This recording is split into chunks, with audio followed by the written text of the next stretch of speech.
Hey, what's up, everybody? It is Monday, and we are back with your weekly recap. If you missed our Substack last week, don't worry, we got you covered in 5 minutes or less. First up, Luigi wrote another piece for the blog, something seasonal businesses deal with, but they're not really clear on. Matt, spring shows up, the phone starts ringing, jobs are coming in, and everyone assumes that means things are great. But more work usually means more payroll, more materials, more upfront costs, and customers still paying later. So sometimes a 30% jump in revenue actually makes cash flow look worse, not better. If you run a seasonal business, that's one worth reading on the blog. Now, weirdly enough, cultural shifts, Lou, are happening. I still can't believe this is going on. But young people, guess what? They're not drinking more, they're drinking less. Alcohol sales are in a slump. This is one we cannot relate to. Gen Z is cutting back on alcohol pretty significantly, and bars are adjusting with alcohol-free drinks like mocktails, and some of the big booze companies are starting to feel it. Man, it's like OPEC shutting down the oil valves. Wine consumption is down globally, beer sales dipped, and even some bourbon producers paused production because supply got ahead of demand. People are still going out, though. They're just not necessarily ordering 4 rounds when they get there. All right, Lou, now for the interesting part. Look, when we see behavior change, we see industries change too to adapt with it. But that brings us, oddly enough, to diapers. Well, as fathers, this one hits pretty close to home for us. The disposable diaper business basically started with a mom cutting up a shower curtain in the 1940s. This is not a joke. That's the genesis story of diapers. She sold the idea, companies ran with it, and within a couple of decades, you had Pampers, Huggies, and a multi-billion-dollar market. But the real story is the result. Diapers didn't just solve a problem, they quietly changed behavior. Potty training ages crept higher, expectations shifted, and an entire industry grew around the new normal.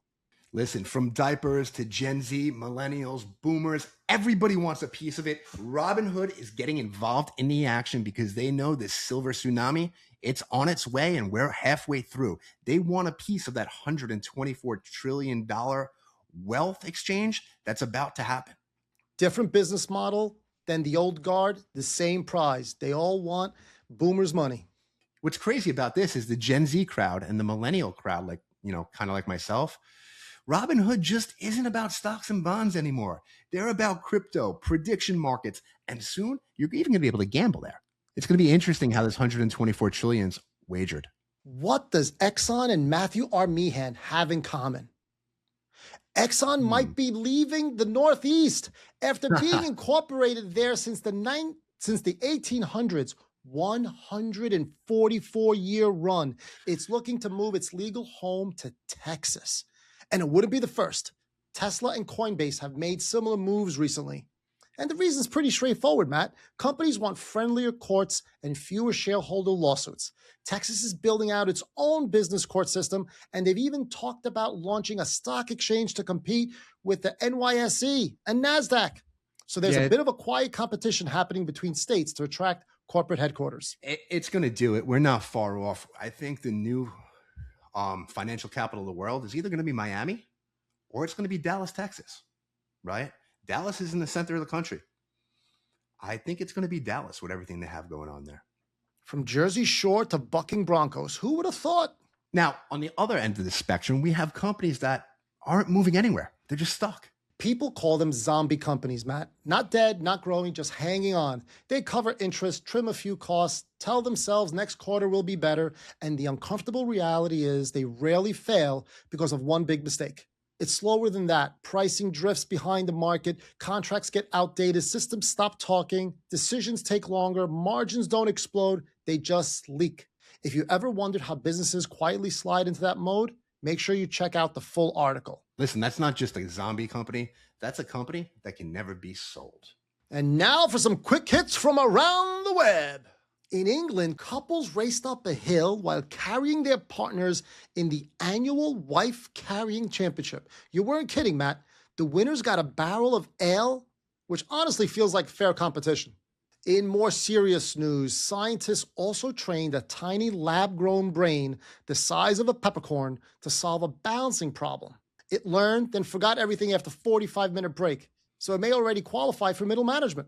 And finally, I love this one. The IRS is actually warning people about TikTok tax hacks. Say that 3 times fast. TikTok tax hacks. Oof.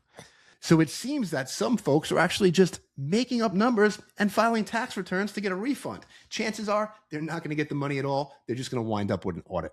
And speaking of tax advice, this week on the Liquid Lunch Project, former IRS attorney Pietro Canestrelli is on the show to explain how people actually end up on the IRS radar. Episode drops March 18th, so keep it on your radar. All right, that's a wrap, everybody. For a full breakdown, check out our Substack, subscribe below, and we'll catch you next week.